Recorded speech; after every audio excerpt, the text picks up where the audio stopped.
नमस्कार स्टूडेंट्स। आज की क्लास में हमारा जो मुद्दा है वो नेशनल इनकम का है। ठीक है, आज से हम थोड़ा सा अच्छा टॉपिक स्टार्ट करने वाले हैं, that is national income. National income, ठीक है। नेशनल इनकम को स्टार्ट करें उससे पहले हमें नेशनल इनकम की कुछ टर्म्स पता होनी चाहिए, ताकि उसको समझना थोड़ा सा हमारे लिए क्या हो जाएगा, आसान। ठीक है, तो सबसे पहले हम बात करते हैं एक वर्ड पे, दैट इज डोमेस्टिक टेरिटरी।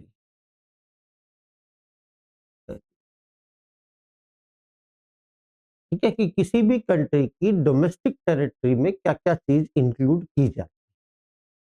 तो किसी भी कंट्री की डोमेस्टिक टेरिटरी में सबसे पहली जो चीज इंक्लूड की जाती है वो होती है उसकी लैंड,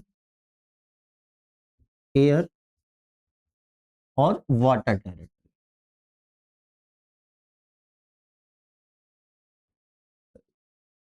ठीक है, सबसे पहली चीज जो इंक्लूड होती है वो उसकी लैंड, एयर और वाटर टेरिटरी। किसी भी देश की तीन तरह की सीमाएं होती है, जल सीमा, थल सीमा और वायु सीमा। तीनों सीमाओं को देश की घरेलू सीमा में या कंट्री की डोमेस्टिक टेरिटरी में इंक्लूड, एक बात। दूसरी बात आती है फिर embassy of the country, of the country, ठीक है, अक्रॉस द वर्ल्ड।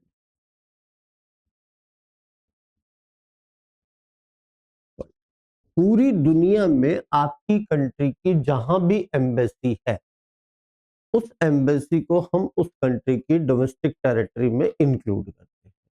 आई बात समझ में? जैसे मान लिया मैंने कहा इंडिया की एम्बेसी नेपाल में है, भूटान में है, चाहे यूएई में है, सऊदी अरेबिया में, अमेरिका में है, जर्मनी में, कहीं पे भी है। All the embassies of the country India that will be included in the domestic territory of the country. आगे बात समझ। तीसरी बात आती है army, navy and aircraft, sorry, navy and air force. ठीक है, किसी भी कंट्री की ये तीनों फोर्सेस, आर्म फोर्सेस जिनको हम बोलते हैं, चाहे वो आर्मी है, चाहे वो नेवी है, चाहे वो एयर, वो उस कंट्री की डोमेस्टिक टेरिटरी में आती है। चौथी बात आती है एयरक्राफ्ट,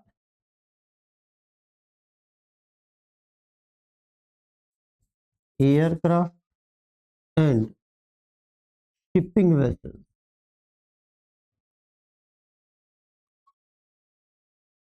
ठीक है, registered in the country, in the country.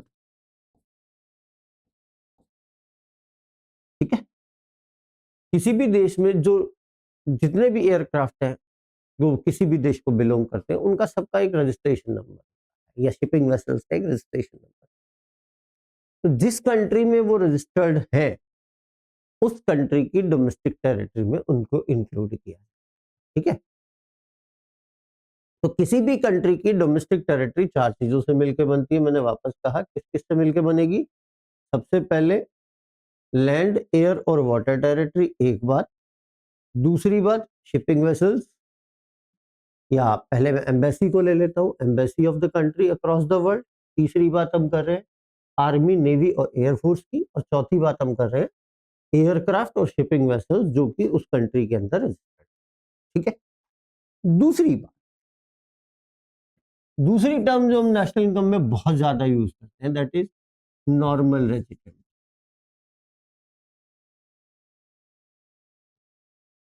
Normal resident, किसी कंट्री का नॉर्मल रेजिडेंट कौन होता है? एक सिंपल सी बात, कोई भी ऐसा व्यक्ति जो उस कंट्री में एक साल से ज्यादा टाइम से रह रहा है। पहली बात, एक साल से ज्यादा टाइम से रह रहा है और उसके इकोनॉमिक इंटरेस्ट उस कंट्री के साथ जुड़े हुए हैं, तो उस पर्सन को हम क्या कहेंगे? उस कंट्री का नॉर्मल रेजिडेंट। ठीक है, a person who is living in a country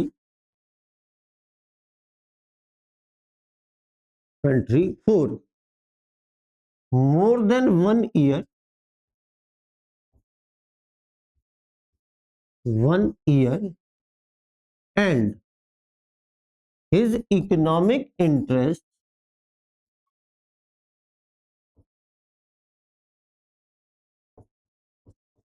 are associated with that country, with that country. ठीक है, कोई भी बंदा जो 1 साल से ज्यादा टाइम से उस कंट्री में रह रहा है पहली बार, और उसके इकोनॉमिक इंटरेस्ट अगर उस कंट्री के साथ जुड़े हुए हैं, तो उसको हम क्या मान के चलते हैं, उस कंट्री का नॉर्मल रेजिडेंट मानते हैं। अब ये जो नॉर्मल रेजिडेंट है, ये उस कंट्री का सिटीजन हो भी सकता है और नहीं भी हो, दोनों चीज। ठीक है, जैसे मान लिया मैं मेरी बात करूं तो I am by birth Indian, I am the citizen of India, as well as my economic, I am living in India and my economic interests are associated with India. So I am the citizen as well as the normal resident of India.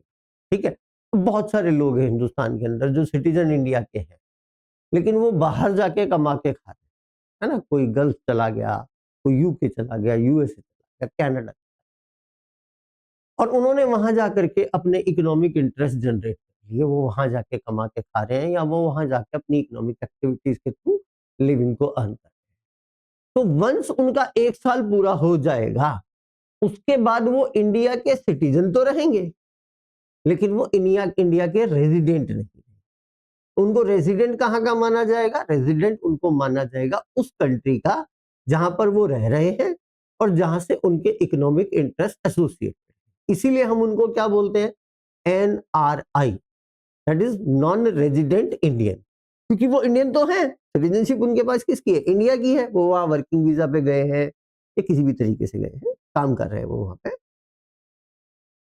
लेकिन तो citizen तो वो India के हैं, तो इसलिए हम उनको इंडियन तो बोलेंगे, बट उनके इकोनॉमिक इंटरेस्ट इंडिया के साथ एसोसिएट नहीं कर रहे हैं। ठीक है, उनके इकोनॉमिक इंटरेस्ट किसके साथ जुड़ गए, उनके इकोनॉमिक इंटरेस्ट जुड़ गए आपके किसके साथ, दूसरे कंट्री के साथ में, है ना। तो वो उस कंट्री के नॉर्मल रेजिडेंट माने जाएंगे, और इंडिया में उनको क्या ट्रीट किया जाएगा, NRI, that is non resident Indian treat किया जाएगा।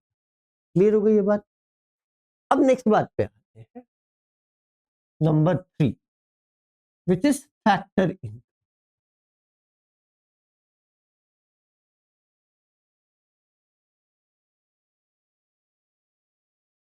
फैक्टर, अब ये फैक्टर इनकम क्या होती है भाई, तो सिंपल सी बात है, कोई भी फैक्टर ऑफ प्रोडक्शन, चाहे वो लेबर है, चाहे कैपिटल है, चाहे एंटरप्रेन्योर है, कोई भी है, वो जब प्रोडक्शन के प्रोसेस में कंट्रीब्यूट करता है, तो अगेंस्ट दैट कंट्रीब्यूशन उसको जो रिवार्ड मिलता है, वो रिवार्ड क्या कहलाता है, फैक्टर इनकम कहलाता है। ठीक है, तो मान लिया मैं कहीं काम कर और मुझे उसके बदले में सैलरी मिल रही है, ठीक है, तो वो सैलरी मेरे लिए क्या है, फैक्टर इनकम। वो इकोनॉमी में कैसे ट्रीट की जाएगी, फैक्टर इनकम के तौर पे ट्रीट की। अब फैक्टर इनकम तभी क्रिएट होती है जब कोई इकोनॉमिक एक्टिविटी परफॉर्म की गई और उसके अगेंस्ट कोई कंसिडरेशन मॉनेटरी फॉर्म में दिया। तो जो मॉनेटरी कंसिडरेशन हम देते हैं या लेते हैं, वो मॉनेटरी कंसिडरेशन क्या कहलाता है, आपका फैक्टर इनकम कहलाता है। ठीक है, फैक्टर इनकम किस फॉर्म में जनरेट होती है, फैक्टर इनकम वेजेस की फॉर्म में जनरेट होती है, फैक्टर इनकम इंटरेस्ट की फॉर्म में जनरेट होती है, फैक्टर इनकम रेंट की फॉर्म में जनरेट होती है, फैक्टर इनकम प्रॉफिट की फॉर्म में। अगली बात समझ में, तो reward given to,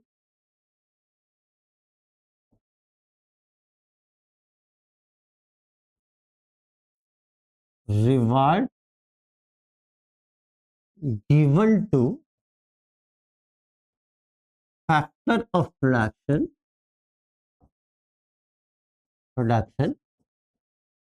against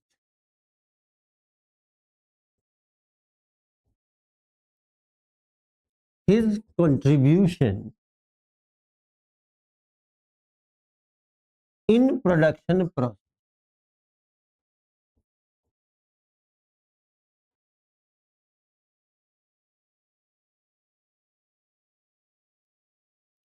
will be called factoring.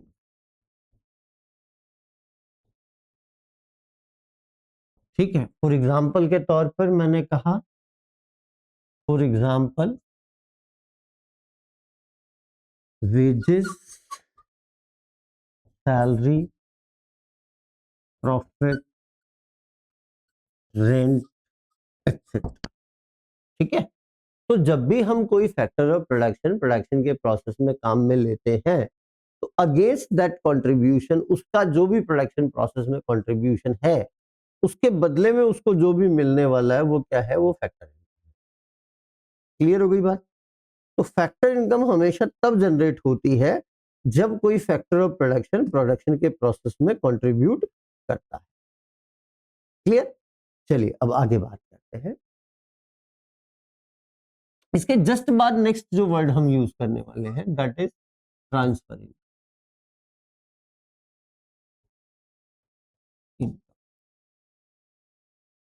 ठीक है, ट्रांसफर इनकम वो इनकम है जो single sided, basically it is a single sided income without any active contribution in the production.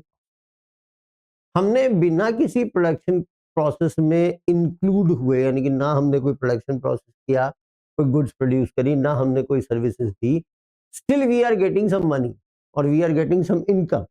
तो वो इनकम आपकी क्या कहलाती है? ट्रांसफर पेमेंट कहलाती है।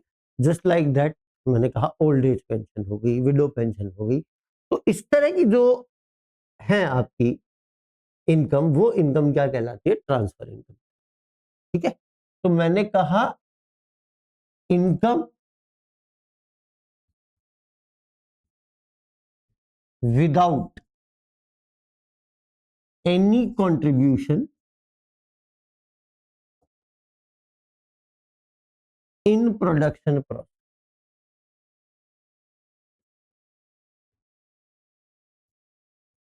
या मैं कहूं सिंगल साइडेड इन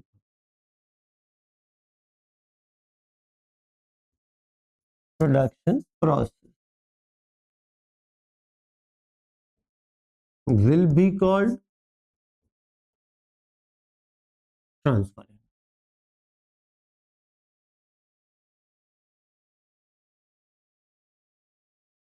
ठीक है, प्रोडक्शन प्रोसेस में कोई कंट्रीब्यूशन आपने नहीं किया, स्टिल आपको पैसा मिला, आपको इनकम मिली, तो वो इनकम आपकी क्या कहलाती है? ट्रांसफर इनकम कहलाती है। एग्जाम्पल के तौर पे मैं आपसे अगर ट्रांसफर इनकम की बात करूं, तो मैंने कहा एग्जाम्पल अगर हम इसके लेने जाएं, तो मैंने कहा old age pension,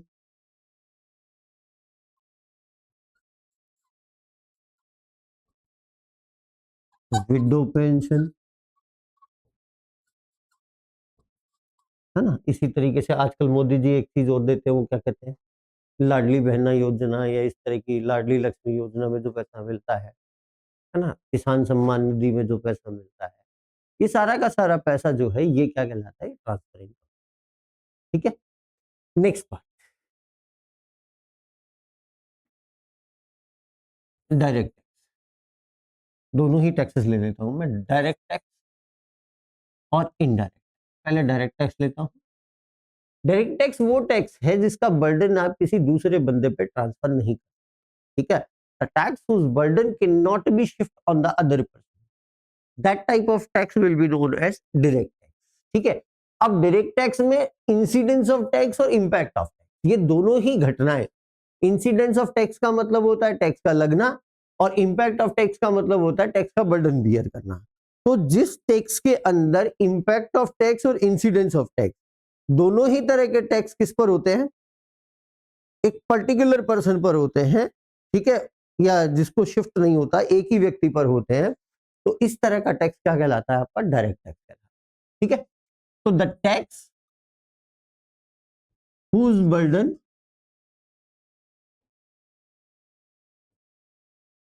can not B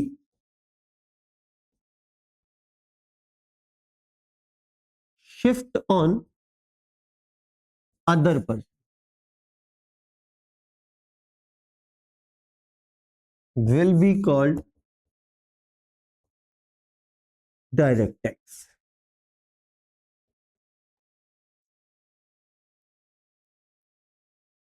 In direct tax,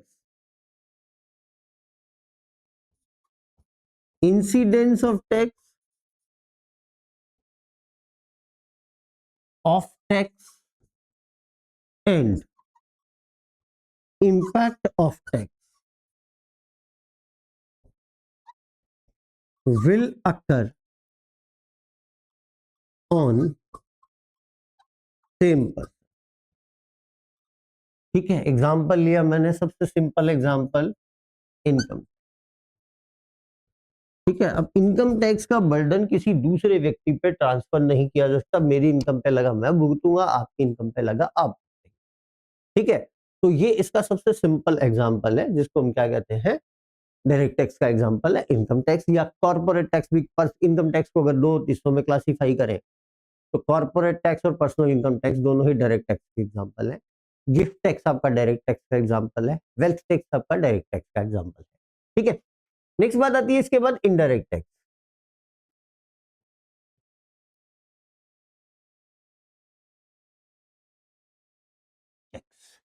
ठीक है, इनडायरेक्ट टैक्स वो टैक्स होता है जिसका बर्डन किसी दूसरे व्यक्ति पे शिफ्ट किया जा सकता है।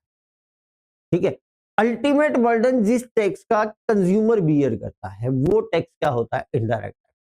ठीक है, तो इनडायरेक्ट टैक्स के अंदर आपकी इंसिडेंस ऑफ टैक्स और इंपैक्ट ऑफ टैक्स, ये जो दो घटनाएं हैं, दो इवेंट है, ये अलग अलग पर्सन पे हो। इंसिडेंस ऑफ टैक्स किसी और पे होगा और वो उसका बर्डन किसी दूसरे बंदे पे क्या कर देगा, शिफ्ट कर देगा।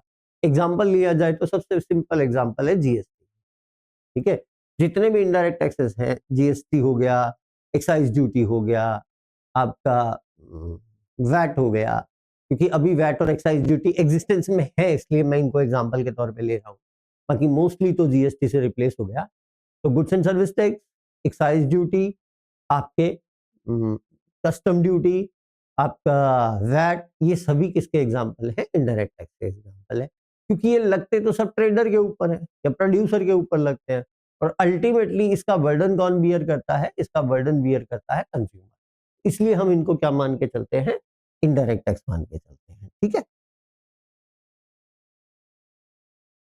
तो the tax whose burden whose burden can be shift on other will be called direct tax, sorry, indirect.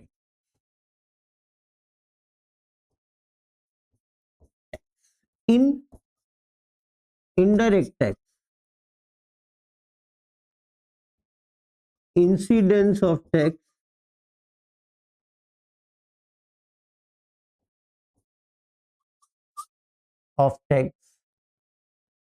and impact of tax will occur on different person.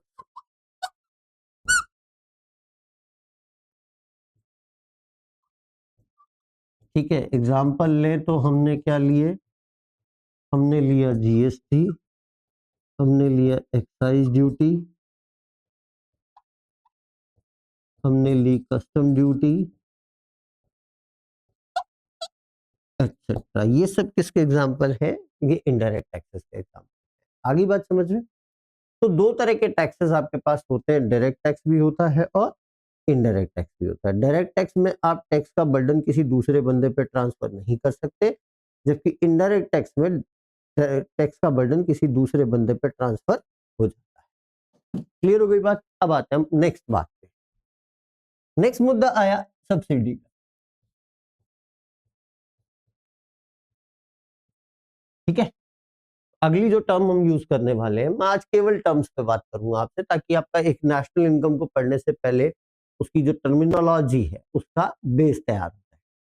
तो जब हम इन टर्म्स को यूज करें कि आम आदमी जब यूज करता है तो उसको बेचारे को थोड़ा सा जोर आता है, तो पहले वो इन सारी चीजों से फेमिलियर हो जाए, तो हम जब भी यूज करेंगे इसको तो बहुत कॉन्फिडेंटली वो पढ़ पाएगा, बहुत इजीली उस चीजों को समझ पाएगा।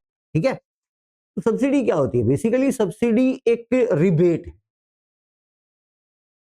जो किसी कमोडिटी पर गवर्नमेंट देती है उस कमोडिटी को अफोर्डेबल बनाने के लिए for the general.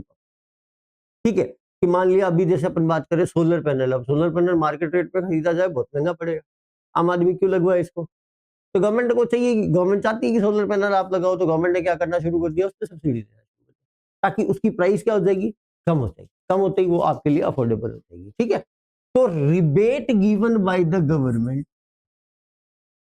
Rebate given by the government on a commodity या on the price of a commodity, the price of a commodity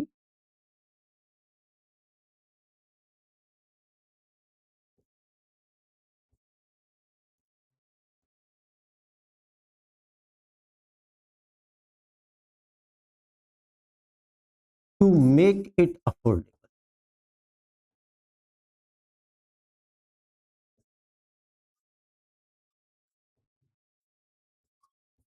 इसको अपन क्या बोलते हैं, सब्सिडी बोलते हैं। अब देखो ये सब्सिडी बेसिकली दो फॉर्म में थी। पहली जो कॉमन सब्सिडी की फॉर्म है वो प्राइस सब्सिडी। ठीक है, जहां पे क्या होता है कि गवर्नमेंट जो प्राइस का डिफरेंस है, मान लिया गवर्नमेंट ने 70% सब्सिडी दे दी आपको, तो आपको मार्केट रेट का 30% ही प्राइस पे करना होता है। 70% will be given by the government to the seller. ठीक है, जैसे आपने पहले देखा होगा कि रसोई गैस का जो सिलेंडर आया करता था वो आज 900 साढ़े 900 रुपए के आसपास अपने आता है, पहले 400 रुपए में मिलता था, तो बाकी 500 रुपए कहाँ से? वो 500 रुपए सरकार दे देती थी सीधा ट्रेडर को। ठीक है, अब इस तरीके में क्या दिक्कत आना शुरू हुई, इस तरीके में दिक्कत ये आना शुरू हुई कि ट्रेडर्स मतलब करप्शन होने लग गया, लीकेज होने लग गया, या जो अल्टीमेट कंज्यूमर को जो प्रोडक्ट मिलता था उसकी क्वालिटी इंफीरियर हुई। ठीक है, मैं एक एग्जांपल से समझाता हूँ आपको ये सारी चीजें, दोनों सब्सिडी आपको समझ में आ जाएगी।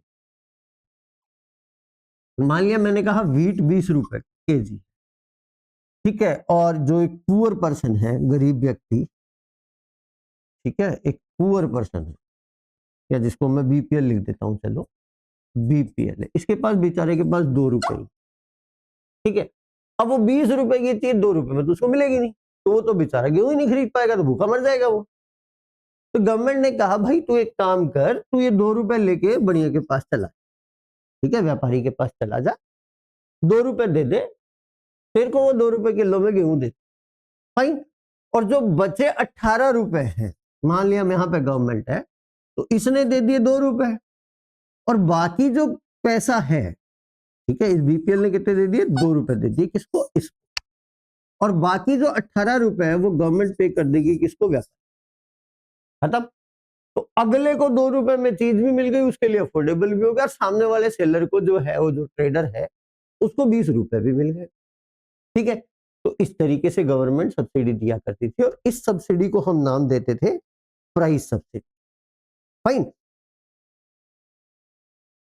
अब होने क्या लग गया कि धीरे धीरे इस सिस्टम में प्रॉब्लम्स आना शुरू, प्रॉब्लम क्या आना शुरू हुई कि इन लोगों ने क्या करना शुरू कर दिया कि अच्छी क्वालिटी का गेहूं जो है, मैं गेहूं का ही एग्जांपल कंटिन्यू, तो अच्छी क्वालिटी का गेहूं तो मार्केट में ये बढ़िया दाम पे बेच देते, और जो स्क्रैप होता था वो स्क्रैप गरीबों को 2 रुपए किलो में दे देते। तो एक करप्शन कहें या लीकेज कहें या क्वालिटी ऑफ गुड्स के साथ कॉम्प्रोमाइज कहें, कुछ भी कहें, ऐसा होता। ठीक है, फिर आपको पता मोदी जी आ गए, और मैं पॉलिटिकलाइज नहीं हो रहा, बट कहीं ना कहीं इस सरकार ने करप्शन को लेकर थोड़ा सा स्ट्रिक्ट रवैया दिखाया। सामने से ये दिखाई देता, अंदर खाने क्या है वो मैं भी नहीं जानता, बट सामने से दिखाई देता है कि सरकार थोड़ा सा करप्शन को लेकर के स्ट्रिक्ट। मोदी जी कहते हैं ना, खाऊंगा ना खाने दूंगा, वो वाली सिचुएशन कहीं इन्होंने दिखाई। तो पहली सब्सिडी समझ में आ गई आपको, ये कौन सी थी, ये प्राइस सब्सिडी। जहां पे आपको प्राइस कम लगती थी और जो आप पे कर रहे हो जो एक्चुअल प्राइस है उसके बीच का जो डिफरेंस है वो डिफरेंस गवर्नमेंट पे करती है भाई। अब दूसरी स्कीम मोदी जी लेके आए, इसको बोला गया डीबीटी। हालांकि मनमोहन सिंह के टाइम पे भी इनिशियल फेज में स्टार्ट हो गई थी कुछ जगह। इसको हम बोलते हैं direct benefit transfer. This is an another way to provide subsidy. अब क्या हो गया कि अब गवर्नमेंट ये जो 18 रुपए है ये डायरेक्टली इसको नहीं देगी, ठीक है। अब गवर्नमेंट क्या करेगी, 18 रुपए इस बंदे के बैंक अकाउंट में ट्रांसफर कर, ये बंदा मार्केट रेट पर ही गुड्स को खरीदेगा, बट जो रिमेनिंग डिफरेंस है 2 रुपए और 20 रुपए के बीच का जो 18 रुपए है, that 18 rupees will be transferred by the government in the bank account of the beneficiary. इसको हम क्या कहते हैं, डीबीटी, डायरेक्ट बेनिफिट ट्रांसफर कहा जाता है, ठीक है। तो आजकल सरकार ने थोड़ा सा सब्सिडी देने का तरीका क्या कर दिया है, बदल दिया है। पहले सरकार प्राइस सब्सिडी की फॉर्म में सब्सिडी दिया करती थी, आजकल सरकार डीबीटी की फॉर्म में सब्सिडी आपको प्रोवाइड करती है, जहां पर सब्सिडी का अमाउंट जो है वो डायरेक्टली आपके अकाउंट में ट्रांसफर हो जाता है, ठीक है।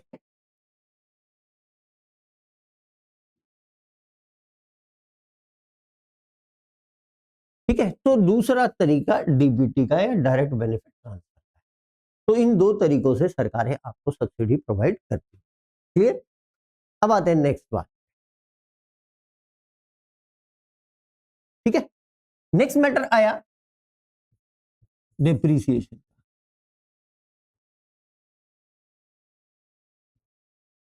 ठीक, डिप्रिसिएशन क्या होता है, देखो एक सिंपल सी बात है, किसी भी कैपिटल गुड के अंदर over a period of time जो उसकी प्राइस में डिक्रीज हो उसको हम क्या कहते हैं, या उसकी वैल्यू में जो डिक्रीमेंट होता है उसको क्या कहा जाता है, डिप्रिसिएशन, ठीक है।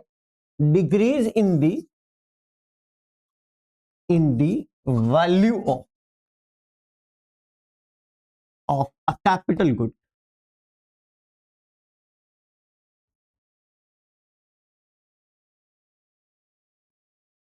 over a period of time will be called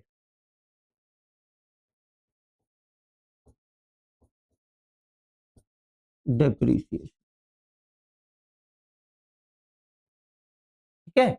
over a period of time किसी कमोडिटी में की वैल्यू में जो डिक्रीमेंट होता है कैपिटल गुड की वैल्यू में, उसको हम डेप्रिसिएशन कहते हैं। जैसे मैं एक एग्जांपल से समझाता हूं आपको ये बात,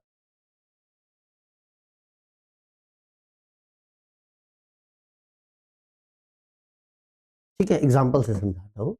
मैंने कहा मैंने एक मशीन खरीदी 1 साल पहले, उसकी वैल्यू थी 10 लाख। आज उस मशीन की वैल्यू डिक्रीज होकर के 7 लाख 1 साल के।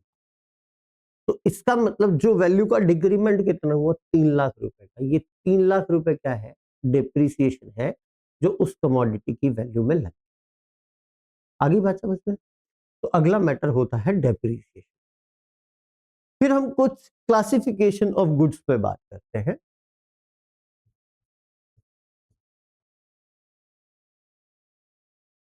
ऑफ गुड्स पे, ठीक है। तो क्लासिफिकेशन ऑफ गुड्स जब नेशनल इनकम के पॉइंट ऑफ व्यू से की जाती है, एक मैक्रो इकोनॉमिक्स के पॉइंट ऑफ व्यू से की जाती है, तो सबसे पहले हम बात करते हैं इंटरमीडिएट गुड्स और फाइनल गुड्स, ठीक है। पहली इंटरमीडिएट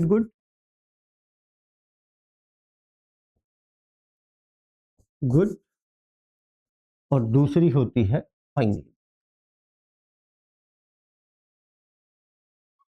ठीक है। इंटरमीडिएट गुड किसको कहते हैं, इंटरमीडिएट गुड वो गुड होती है जिसको हम डायरेक्टली कंज्यूम करने की सिचुएशन में नहीं, ठीक है। या यूं कहें कि जिस गुड को फर्दर प्रोडक्शन प्रोसेस में यूज किया जा सकता है, वो गुड क्या कहलाती है, इंटरमीडिएट गुड। एग्जाम्पल के तौर पे मैं आपसे एक सिंपल सी बात करूं, तो मैंने कहा कि भाई हमने